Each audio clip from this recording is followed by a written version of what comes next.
Meus amigos, nós estamos iniciando agora esse culto que vai ser bênção, como o anterior foi, e Deus está nos abençoando muito. De início ele abre a palavra, a gente entende coisas que nós precisamos conhecer, coisas que aumentam a nossa fé e nos ensinam como tomar posse da bênção. E depois, na hora da oração, vem a manifestação do poder de Deus. Muita gente perde bênção por ser acanhada. Às vezes você fala com a pessoa, você que não podia levantar o braço, levanta. A pessoa olha a primeira coisa para o lado assim. Se todo mundo estiver levantando o braço, ela levanta. Já diz para Deus que não vai ser abençoada, que ela não crê.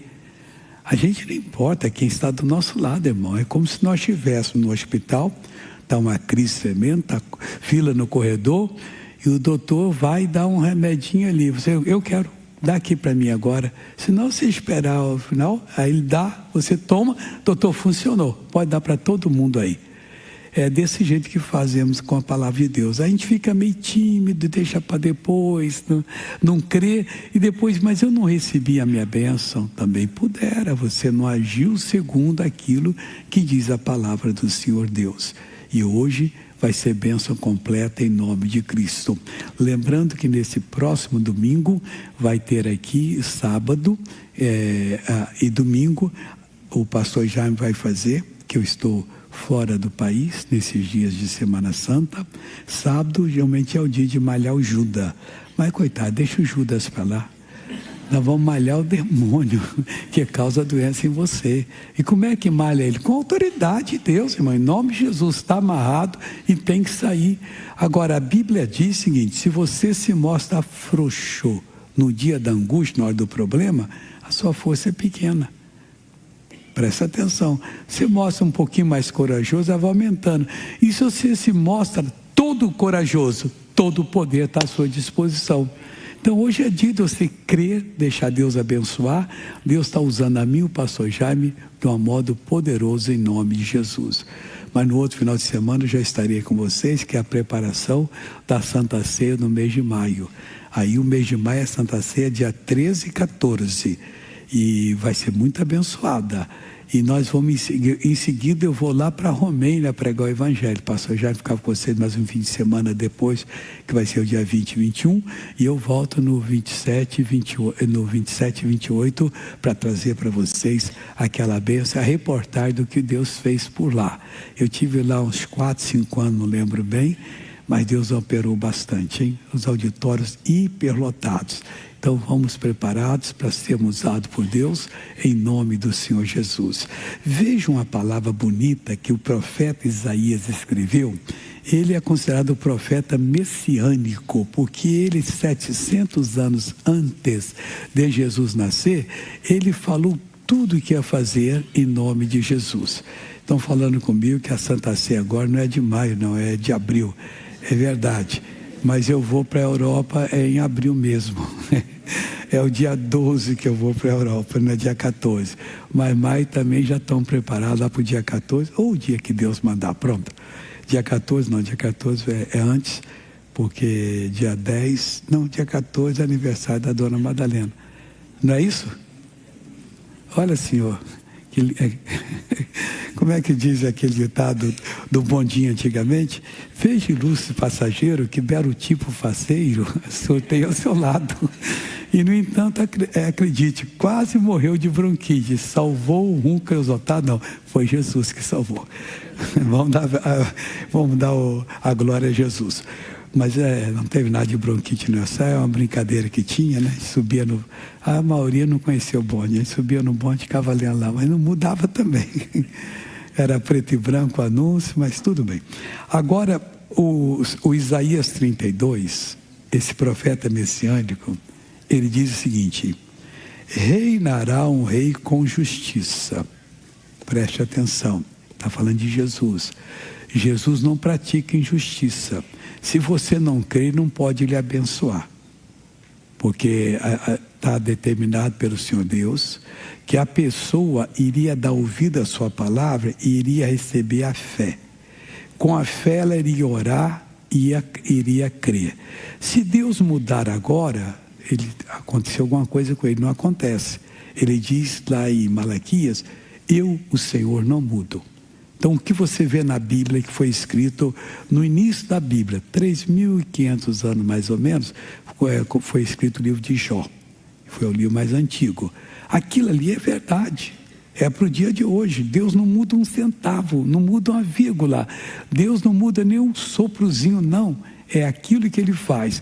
Por isso nós temos essa certeza. Eu vou ler a Bíblia, vou entender, eu vou ao culto, vou aprender, vou usar o nome de Jesus, que Ele diz que tudo que eu determinar em nome dEle, Ele fará, e Deus vai fazer essa obra em nome de Cristo. Reinará um rei com justiça. Ele só reina com justiça. Se você não crê na obra que Ele fez, você não está crendo na justiça de Deus, que Ele veio para fazer essa obra, para tirar do diabo todo o mal que tinha roubado de Adão. Mas não tirou na briga de vale tudo, não. Ele tirou puxando o mal que estava nele para fazer eu sofrer, você sofrer, para nos fazer sofrer, e sofreu o mal. Por isso Ele reina com justiça. Quando Ele diz que você pode determinar que Ele fará a obra, Ele faz a obra. No culto anterior tivemos uma novela lá do Ceará. A mulher era doméstica, fazia, acho que faxinas, essas coisas, na casa dos outros, e o marido dela era um trabalhador normal. Mas ele falou da igreja para ela, ela foi ver e gostou, e eles tomaram a decisão. Irmão, muito pobres, moravam de favor 6 anos, sem pagar aluguel, mas ouviram algumas coisas que não gostavam de ouvir, queriam a casinha deles. Eles iam para a igreja, levava 2 horas a pé para chegar. Quando podia, ia de bicicleta. Ele, a mulher, os filhos, todo mundo pendurado ali, e chegava aquela ave de Natal lá, cheia de gente lá na igreja. E Deus abençoando, ela crendo. Aí aconteceu uma mudança na vida deles. E qual foi a mudança? Pela palavra. O pastor disse assim: segunda-feira, reunião da prosperidade. Eles iam essas 2 horas, voltavam 2 horas para casa a pé, ou de bicicleta, que ia menos, e Deus foi começando a abrir a porta. Um dia eles chegaram: pastor, aqui está a chave do nosso apartamento que compramos. Mas ele foi mais abençoado que o normal. 2 dormitórios e tal, mas tinha uma piscina com deck ainda. E ela, poxa vida, ainda veio esse plus e pegaram. Não demorou 1 ano, ele chegou e disse: pastor, agora compramos o carro, está aqui. E começou a prosperar. Aí pegaram uma portinha para fazer um comérciozinho simples, mas esqueceram que do lado tinha uma padaria, eles vendiam pão lá, mas o pão dele vendia todo. Como é que está com a bênção de Deus? E as pessoas vinham falar para outro, e fui atendendo, prosperaram. Deus quer isso para a sua vida. Mas o rei só reina com justiça. Sem justiça ele não reina, não. E que mais? E dominarão os príncipes segundo o juízo deles? Não. De Deus? Não, Deus nunca perdeu o juízo. Que juízo é esse? O juízo que Deus fez em Cristo é muito sério. O Filho dele sofreu a nossa doença para nós sermos curados. Agora nós temos que aplicar a justiça sobre esse juízo e exigir que o mal saia da nossa vida. Quando você lê lá em Provérbios, a bênção do Senhor enriquece, não acrescenta dor alguma, acabou. É para você orar: Deus, eu sou do Senhor, a tua bênção vai melhorar a minha vida. Eu não vou ficar nessa miséria. 6 anos estava morando na casa lá, de favor de parente. Pararam com isso e foram com dignidade, e acabou aquele negócio de ir a pé, vão de carro para a igreja e estão prosperando. Irmão, nós estamos num estado que é o mais rico do país e um dos mais ricos do mundo. Se São Paulo fosse independente, seria uma nação e tanto, pela capacidade que tem. Claro que não ia fazer isso com o Brasil, porque também investiram muito aqui. O Brasil precisa crescer tudo junto. É só o pessoal lá de cima ter cabeça que isso aqui cresce. Porque aqui se plantando até dinheiro dá, pessoal. Se tiver semente, é só você fazer a semente do dinheiro que nasce. Aqui plantou qualquer semente dá. Então nós temos que aprender, principalmente nós somos do Evangelho. O rei reinará com justiça e dominará os filhos segundo a obra que ele fez. Ué, se ele levou minhas doenças, eu não tenho que carregar. Mas não é você começando hoje, amanhã você já está doutor. Não, leva um pouquinho para você também não ficar vaidoso. A gente vai aprendendo e principalmente a respeitar o Senhor Deus. E será aquele varão como esconderijo contra o vento, e como um refúgio contra a tempestade. 4 coisas. E como ribeiros de águas em lugares secos. E como a sombra de uma grande rocha em terra sedenta. Então tem 4 vertentes aqui que Jesus é para nós. Tanto se olhar para o leste, para o norte, para o oeste ou para o sul, você vai ver. Primeiro, ele será como um esconderijo contra o vento. O vento aqui é a força má. Está vindo, missionário. Em casa está todo mundo doente, a situação está difícil, há um desânimo total. Esse varão é refúgio contra essa coisa. Agora não. Agora você vai bater nele aqui e vai embora, porque você não consegue passar por cima dele. E você vai na fé em Cristo e vai determinando. Deus quer fazer você ser o executor da bênção na sua vida e não ficar comendo pela mão de nós pregadores. Nós temos a missão de trazer a palavra, traduzir e ensinar. Nós oramos, Ele cura, mas Ele quer que um dia a gente vá embora. Eu, por exemplo, já estou com 26 anos, daqui a um pouquinho estou batendo asa e indo embora aí. 26 depois dos 50, a pessoa não esperou, pensou que eu chutei. Chegou a 50, eu chutei, vai embora. Agora não estou chutando nada não, agora estou fazendo os 25 crescerem, sei lá até quando, vamos continuar aqui que é melhor. Contra o vento. E como um refúgio contra a tempestade. Irmão, não tem essa. A tempestade veio no mar para acabar com Jesus e os discípulos. Jesus dormindo, os discípulos acordam. Mestre, não te importa que pereçamos? Ele levantou, olhou para ele e disse: como é que vocês não têm fé? Vocês não aprenderam, não viram eu fazer tantas vezes? Aí o que ele fez? Ficou em pé lá na proa e disse: cala-te, aquieta-te, mar. Acabou. O vento calou-se e o mar aquietou-se. Então foi. Ele é um refúgio contra a tempestade. E como ribeiro de água em lugares secos. Irmão, lugar seco tem os nutrientes certos para o alimento crescer. Mas tem que ter água. Com água, Israel faz o gotejamento lá, porque não tem muita água assim. Mas é pinga, pinga, pinga, pinga. E onde planta é um jardim. Então é isso que ele está falando. Onde você tiver seu interesse financeiro e você aguar direitinho com a água da vida, essa que é revelada a você, ali vai ser um pomar. Ele será como ribeiros de águas em lugares secos, e como a sombra de uma grande rocha em terra sedenta. Não tem água, não tem nada, mas tem uma grande rocha que faz a sombra. Você fica ali num verdadeiro ar-condicionado, porque vento é tranquilo e o calor não atrapalha você. E onde se virar que você for, a rocha acompanha você. Ela acompanhou Israel, ela ia na frente deles. Quando o povo sentiu que precisava de água, olha, 40 anos no deserto, eles nunca beberam água. A água se mantinha neles. Lá eles comiam o maná de Deus, que tinha todos os nutrientes que eles precisavam. E quando pecava, aí sabia, dava aquela sede tremenda. Aí Deus disse a Moisés: vai lá, Moisés, fere a rocha. A rocha era Jesus, que a Bíblia diz. Ele foi lá e feriu, porque Jesus tinha que ser ferido uma vez. Aí beberam. Anos depois, de novo pecaram e precisavam de água. Aí Deus diz: vai lá e fala a rocha. Mas o povo apertou Moisés tanto, que ele ficou com tão descontrolado, que pegou o cajado dele e feriu a rocha 2 vezes. Esse ferido, Deus não deixou ele entrar em Canaã, junto com Israel. Deus levou ele para o céu. E Deus levantou Josué. Mas se ele tivesse falado, teria entrado também, e o homem era poderoso, hein? Quando os amalequitas vieram por detrás de Israel para destruir os fracos sempre ficam atrás, não querem ligar muito, coitados, tem que ensiná-los que tem que ficar no meio ali. Aí vieram e começaram a destruir Israel. O Moisés subiu o monte com Arão e Ur e levantava os braços. Quando ele levantava, Israel vencia, mas estava pesado. pelo jeito ele era meio gordinho. Aí ele abaixava o braço e Israel perdia. Aí o que fez o Arão e Ur? Arranjaram pedras, fizeram aqui, fizeram e colocaram o braço dele lá. Israel venceu.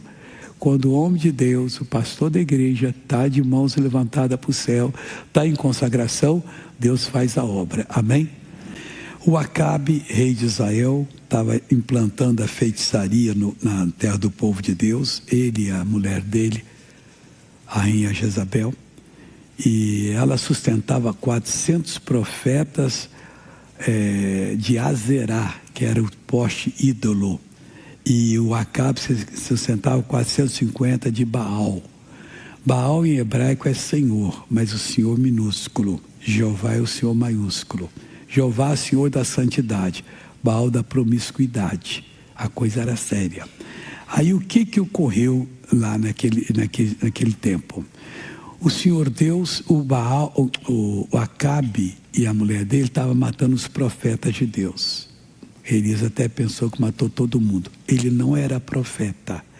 Ele era um normal servo de Deus, que trabalhava, não era a vida espiritual retirada, mas ele se consagrava.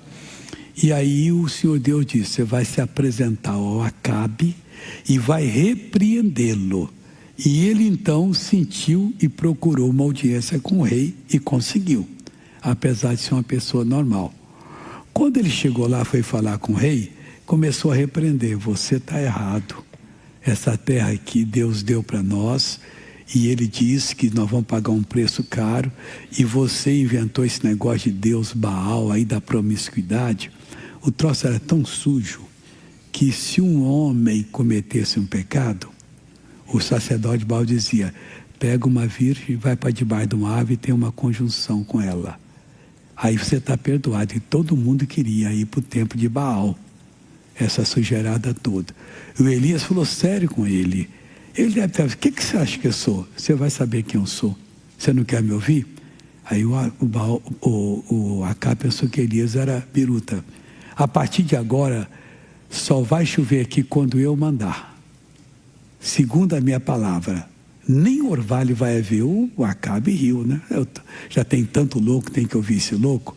E Deus disse: Elias, vai para o ribeiro de Querite, eu ordenei aos corvos que te sustentem ali a pão e carne, e você vai beber da água do ribeiro. Ele foi, se escondeu e passou muito tempo. Total foi 3 anos e 6 meses. Eu não sei, chegou até metade desse período ali.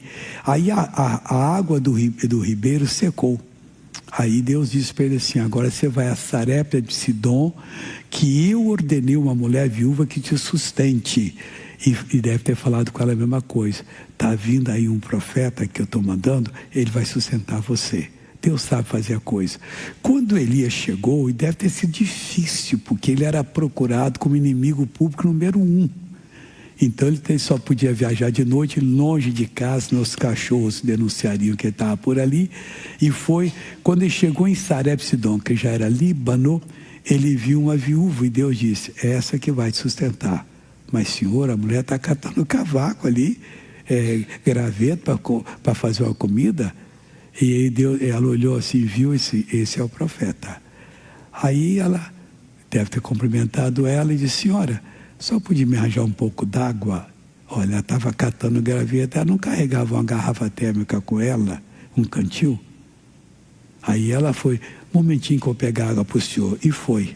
Bom, o homem de Deus pediu, tem razão, eu vou dar para ele essa água. Aí ele disse: ô senhora, me traz um pedaço de pão também. Eu disse: homem de Deus, não faz comigo não. Eu não tenho nada na minha casa. Pouquinho de farinha na panela e um pouquinho de azeite na botija. Eu vou fazer um bolo agora para eu e meu filho comer e vamos morrer. Ele disse: tá bom, só vai fazer para a senhora, mas primeiro faz um pão para mim. Porque assim diz o Senhor: da tua panela não faltará farinha, nem da tua botija azeite. E ela fez. Mulher de fé, irmão. Em vez de fazer para o filho, foi cá e trouxe. Pode fazer o seu agora. Chegou, tinha a mesma quantidade. Aí ela viu que ela estava diante do homem de Deus. Recebeu ele na casa dela, mas num quarto separado em cima. E ali ele ficou morando. E o filho dela morreu. Ela disse: você vai lembrar dos pecados da minha mocidade? E por que ela foi isso? Porque naquele tempo o pecado não era tirado das pessoas. Jesus não tinha vindo nem morrido.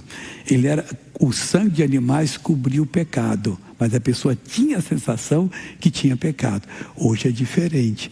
Se você errou, você vai a Deus. Se o seu caso é mais sério, você tem que confessar a quem você deu prejuízo. Se não for mais sério, com Deus você resolve.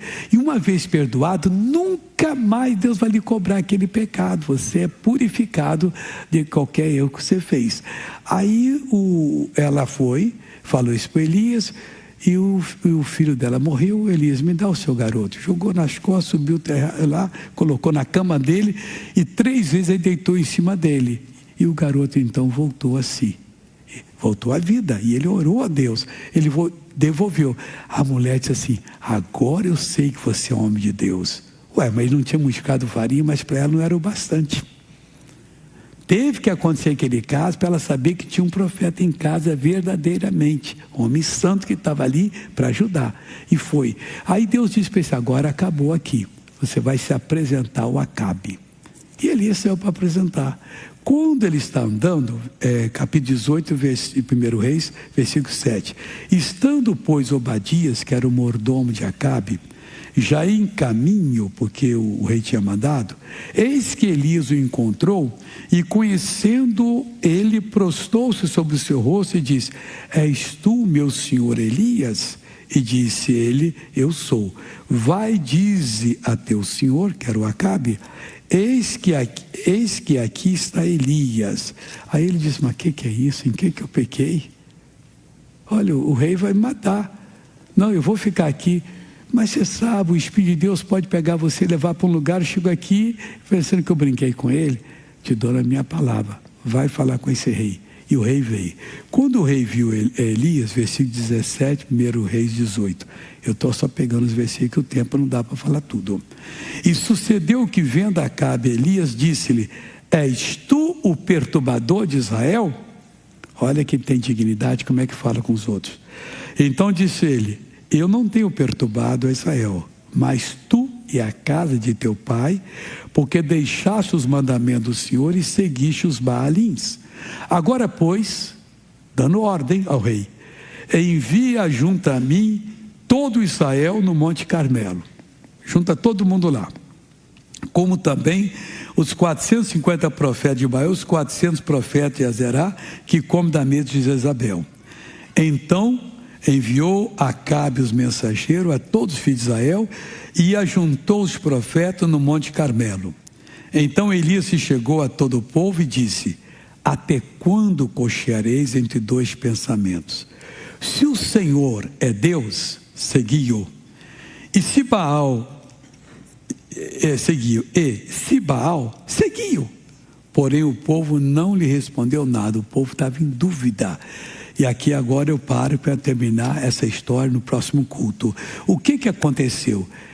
Os profetas de Baal tentaram trazer fogo para consumir o holocausto e não conseguiram o que fizeram para Baal. Se retalhavam com facas, faziam gritos ali, venha Baal. 450 profetas, mas 400 partidos e Baal não veio. E quando chegou meio-dia, passou já o Elias, chega, também é demais, né? Ele deve estar viajando, está cuidando de alguma coisa aí, eu vou fazer agora o sacrifício. E se Deus não descer fogo, Deus também não existe. E o povo gostou. E de Baal já estava até rindo já. O Elias desmoralizou Baal. Elias matou o novilho, colocou em cima do altar, ele reparou o altar do Senhor, encheu de lenha e disse, eu quero que vocês peguem água aí agora e venham aqui e inundem isso aqui de água, joga em cima. Aí vinha, jogava em cima da carne lá do bezerro e a água escorria ele fez um rego em volta do altar, escorria, joga mais, joga mais, joga mais. Agora pessoal, chegou o momento, hein? E você de Baal, presta atenção, fez uma oração e Deus desceu fogo e o povo ficou feliz. O povo gritava, só o Senhor é Deus, só o Senhor é Deus. Deus quer fazer da sua vida uma mudança tão grande. Para de ser religioso, passa a ser um praticante da palavra. um que realmente coloca a palavra em ação. Esse negócio de ficar aleluia, aleluia, aleluia, e às vezes coração cheio de pecado, isso é brincar com Deus. Deus vai limpar seu coração, você vai dar tantos aleluia quanto quiser, até muito mais, mas quando vier um problema, você vai dizer, em nome de Jesus, eu paraliso, eu expulso, e você vai receber a bênção. Aí os seus familiares, todo que conhece a história, vai dizer assim, realmente Deus existe. Olha o que fez por ele, por ela, pelos filhos, e Deus mudou completamente. Deus quer mudar você em nome de Jesus. Amém?